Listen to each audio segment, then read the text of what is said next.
délégué général Bruno Fuchs qui s'exprimera via ses nouvelles fonctions. Il m'a donc... Merci infiniment.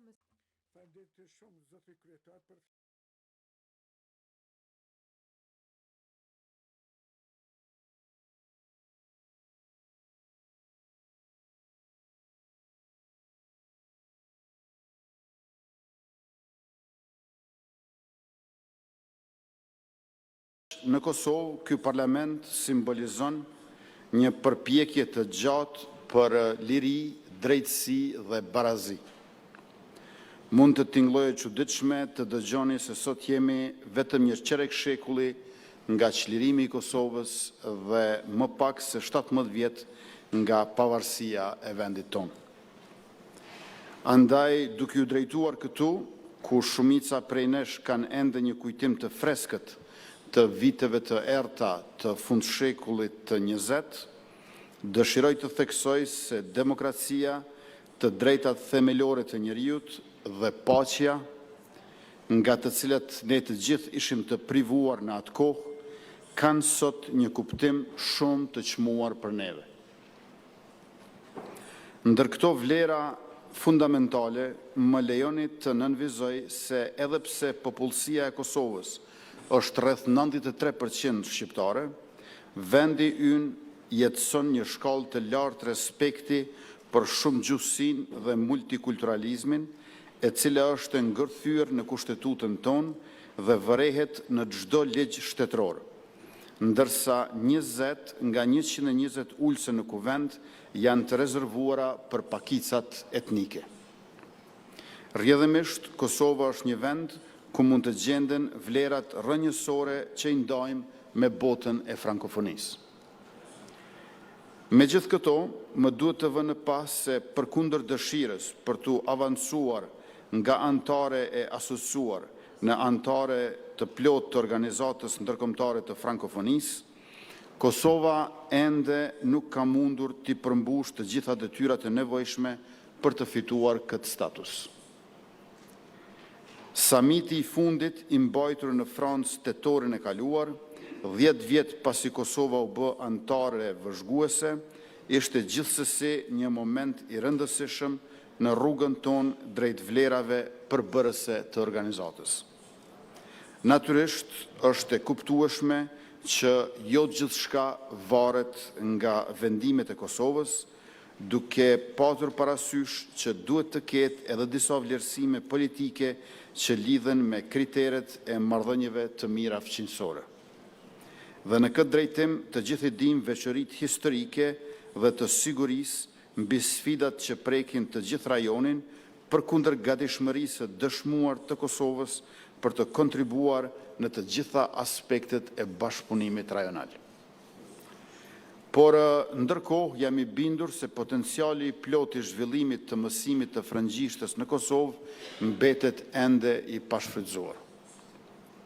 Prandaj në pritje të samitit të ardhshëm të vitit 2026, kur Kosova synon të aplikojë sërish për marrjen e statusit të antarit me të drejta të plota, qeveria jonë dhe komunat e Kosovës duhet të fillojnë të punojnë së bashku për të gjetur një mënyrë për të adresuar rënjen e orëve të mësimit të gjuhës frënge në mbar vendin.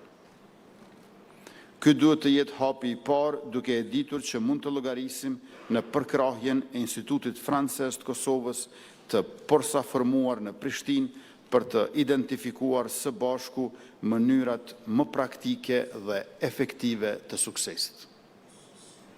Për më tepër, mendoj se mekanizmi përcjellës i organizatës ndërkombëtare të frankofonisë mbi gjuhën frënge në diversitet, i krijuar në samitin e Djerbas në vitin 2022, do të ishte shumë i dobishëm për të përgatitur më mirë Kosovën për samitin e ardhshëm.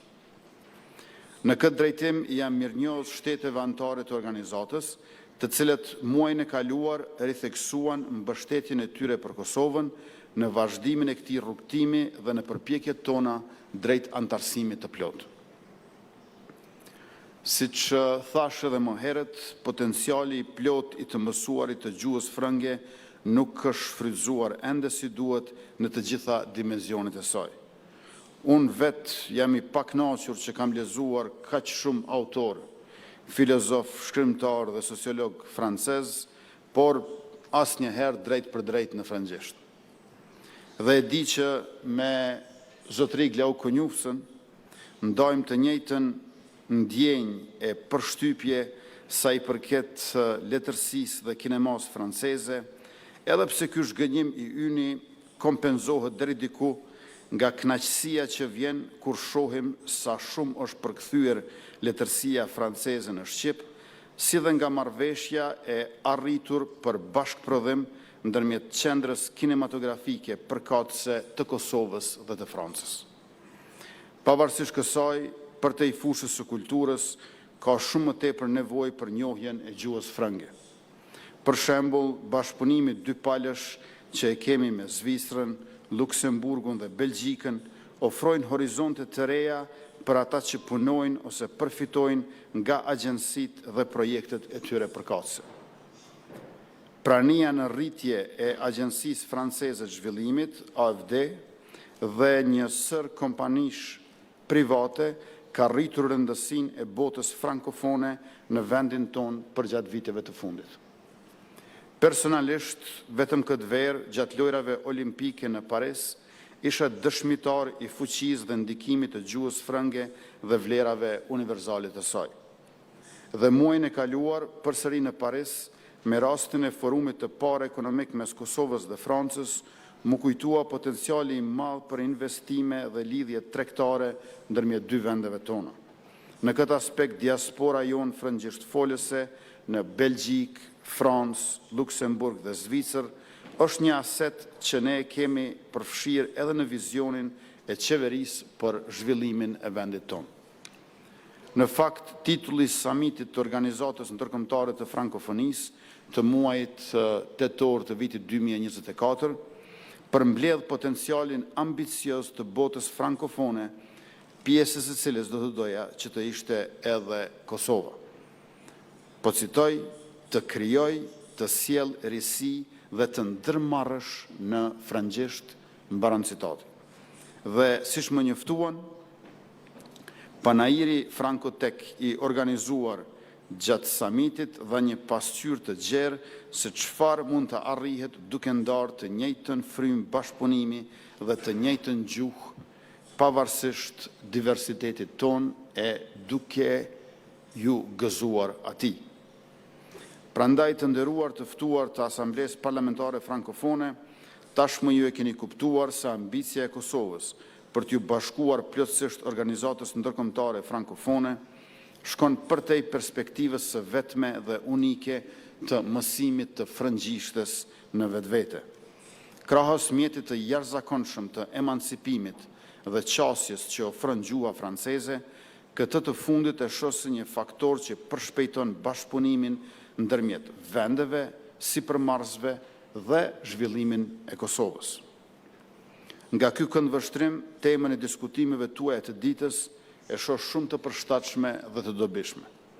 Në luftën aktuale hibride e globale në të cilën po jetojmë, nuk mund të ketë demokraci të mirëfillt, prosperitet për të gjithë dhe bashkëpunim të duhur pa trajtuar në mënyrë efektive manipulimin e informacionit dhe sulmet kibernetike. Dhe këtu do të mësoni se nuk bën përjashtim as Kosova si cak i sulmeve të tilla. Në përfundim, gjuha frënge është ajo që e bëri të njohur në mbar botën shkrimtarin ton të madh, të ndjerin Ismail Kadarej, i cili iku nga kjo botë me një korrek si vjet.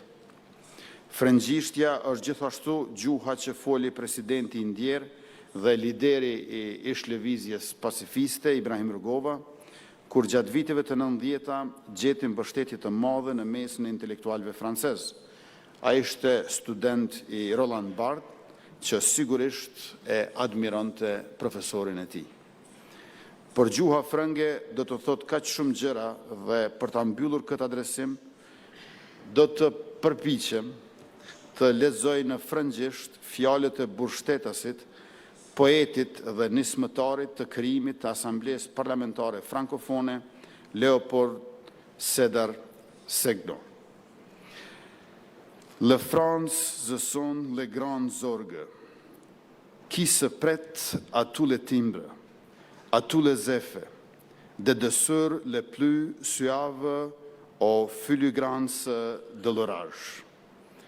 Duke ju kërkuar falje për shqiptimin tim, ju uroj të gjithëve një qëndrim të mbarë në Kosovë dhe diskutime të frytshme. Dhe ju faleminderit sinqerisht për mbështetjen tuaj. Aujourd'hui, en ma qualité de président de délégation permanente de l'Assemblée de la République du Kosovo, après de l'Assemblée parlementaire de la francophonie, j'ai le plaisir et l'honneur de parler du parcours et des réalisations de l'Assemblée de la République au sein de l'APF, ainsi que notre engagement sincère envers les valeurs et les objectifs communs de la francophonie. Le parcours de l'Assemblée de la République au sein de l'APF n'a pas été simplement une représentation formelle, mais un engagement sincère pour renforcer les liens culturels et soutenir le développement démocratique et la coopération internationale. Depuis juillet 2018, lorsque l'Assemblée de la République a accueilli le statut de membre observateur de l'APF, nous avons suivi avec dévouement les activités de l'Assemblée et démontré l'importance de notre participation active. Grâce à la délégation permanente de l'Assemblée, notre institution a promu les valeurs de liberté et de démocratie, tout en soutenant également les idées et les aspirations des jeunes et des femmes de notre pays. En janvier 2021, nous avons officiellement soumis la demande d'élévation de notre statut de membre observateur à membre associé. C'était un pas significatif et une démarche pour exprimer notre engagement envers la francophonie, ses valeurs, et pour approfondir notre participation et coopération dans le processus décisionnel. Grâce au travail acharné et systématique de notre délégation, du personnel de l'Assemblée de la République du Kosovo, du secrétariat de l'APF, de mes collègues députés de l'APF, du soutien exceptionnel de M. Jean-Charles et de l'aide insaisissable de M. Letzi, Fatmir Letzi, qui a non seulement collaboré étroitement avec le secrétariat de l'Assemblée, mais a également guidé et conseillé le personnel du ministère des Affaires étrangères et de l'Assemblée du Kosovo à chaque étape de ce parcours.